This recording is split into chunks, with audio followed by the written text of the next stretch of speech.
Bonjour chers membres de la communauté Apprendre les mathématiques.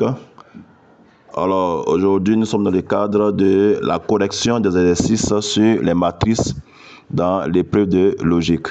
Pour ceux qui sont nouveaux sur cette chaîne, moi c'est Sia Nekan Enoch, professeur de maths TICE.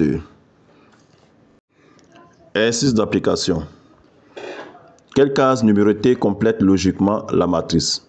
Alors nous avons ici 4 matrices. Nous avons déjà corrigé les 2 premières matrices. Donc, il reste la matrice numéro 3, numéro 4, ainsi que la matrice numéro 5, numéro 6 et numéro 7. J'espère que vous avez traité ces exercices à la maison. Passons directement à la correction des dernières matrices. La matrice numéro 3. Alors, déjà, on observe que chaque élément de la matrice est composé d'une grille de 9 cases. Et il y a un carré noir qui se déplace suivant les cases de la grille. Alors, si on veut prendre en compte le déplacement par colonne, alors il est clair que le carré noir se trouve à la première case dans la colonne numéro 1 de la grille. Et la deuxième position au niveau de la colonne, le carré se trouve à la deuxième case dans la première colonne toujours. Et au niveau de la troisième position, le carré noir se déplace pour aller à la troisième case de la première colonne. Et cela est pareil aussi pour la deuxième colonne, où le carré noir se déplace sur la deuxième colonne de la grille. Et ainsi de suite, nous avons aussi la troisième colonne. Le carré noir se déplace aussi sur la troisième colonne de la grille. Ainsi, logiquement, on a le résultat, la réponse 1 comme résultat. Si on voit aussi le même déplacement du carré, mais cette fois-ci suivant la ligne, on tombe aussi toujours sur le même résultat au niveau de la troisième colonne et troisième ligne. Troisième case, troisième ligne. Alors, les déplacements sont indiqués par des flèches et tout de suite là, vous constatez que la réponse numéro 1 est le résultat de cette matrice. Passons maintenant à la matrice numéro 4. Matrice numéro 4. Alors, ici, dans cette matrice, on observe pour chaque élément de la matrice une montre avec un secteur angulaire colorié en noir. Et chaque secteur angulaire colorié en noir se déplace autour du centre du cercle de 30 degrés. Et cela dans le sens de l'aiguille d'une montre. Alors donc, lorsqu'on suit cette logique, la figure manquante est forcément la réponse numéro 1. Pour mieux expliquer cela, observons la première ligne. Alors, lorsqu'on voit la première ligne, on voit que le secteur angulaire colorié en noir, c'est entre 0 et 5. Alors, si on parle en termes de minutes, on aura 0 minutes à 5 minutes. Pour la première case, la deuxième case sur la même ligne, la ligne numéro 1, cela va de 5 minutes à 10 minutes. Et la case numéro 3 sur la première ligne, on a de 10 minutes à 15 minutes. Donc ça se déplace en tournant autour du cercle de 30 degrés. Si on prend la deuxième ligne, au niveau de la première case, on part de 20 à 25. Et puis la deuxième case de 25 à 30.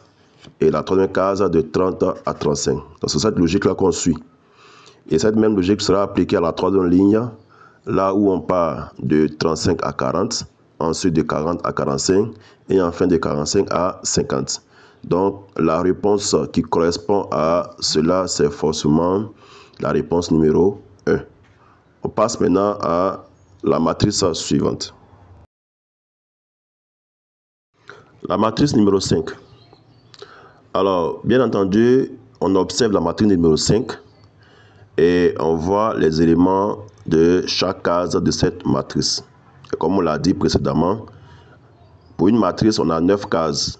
8 cases comportent des figures et la 9e case, il faut la compléter en suivant la logique qui se trouve dans les 8 cases comportant des figures.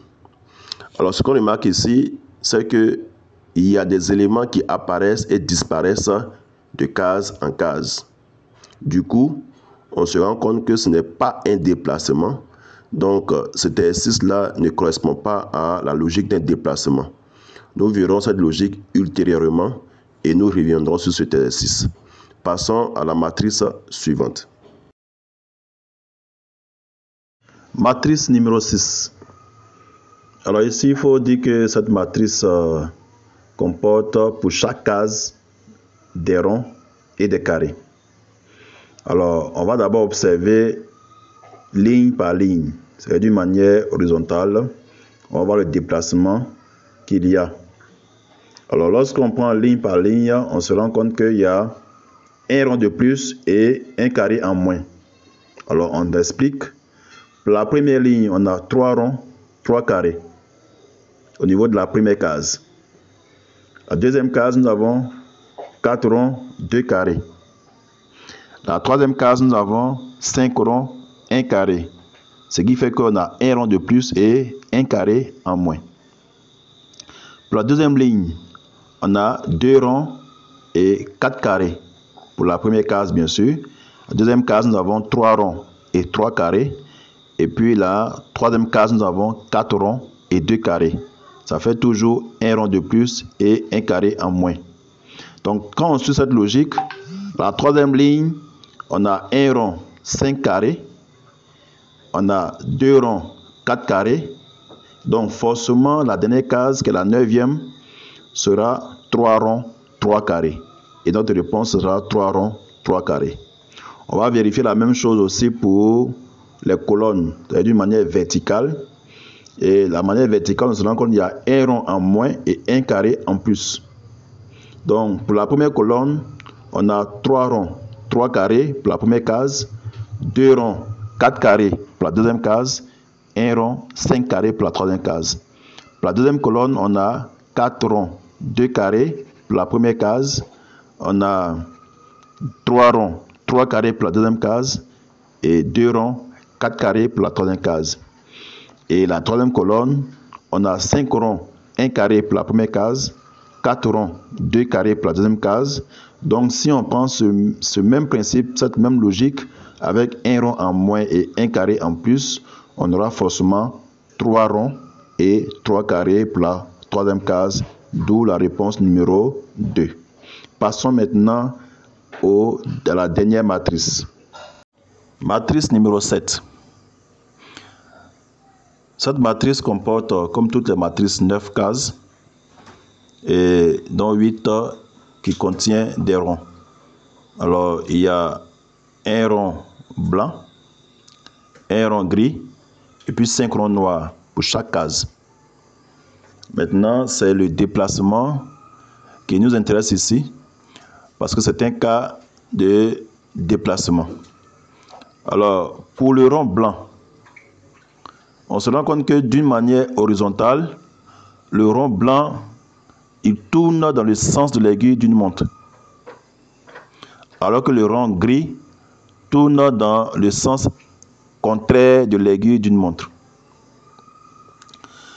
D'une manière verticale, c'est-à-dire que quand on prend les colonnes, c'est plutôt le contraire. On se rend compte que le rond blanc tourne dans le sens contraire de l'aiguille d'une montre, alors que le rond gris tourne dans le sens de l'aiguille d'une montre. Et la dernière observation, c'est que le rond blanc a une position qui est opposée au vide. C'est-à-dire que chaque position opposée au rond blanc est vide. Chaque fois qu'on a le rond blanc, la position qui lui est opposée est vide. Ce qui fait que la solution qui correspond à la 9e case ici, c'est la réponse 5.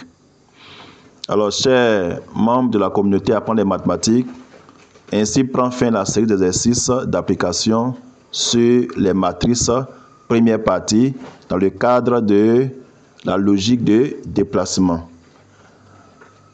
Vraiment, likez la vidéo et à nous revoir pour la suite de notre résumé sur les matrices. Merci.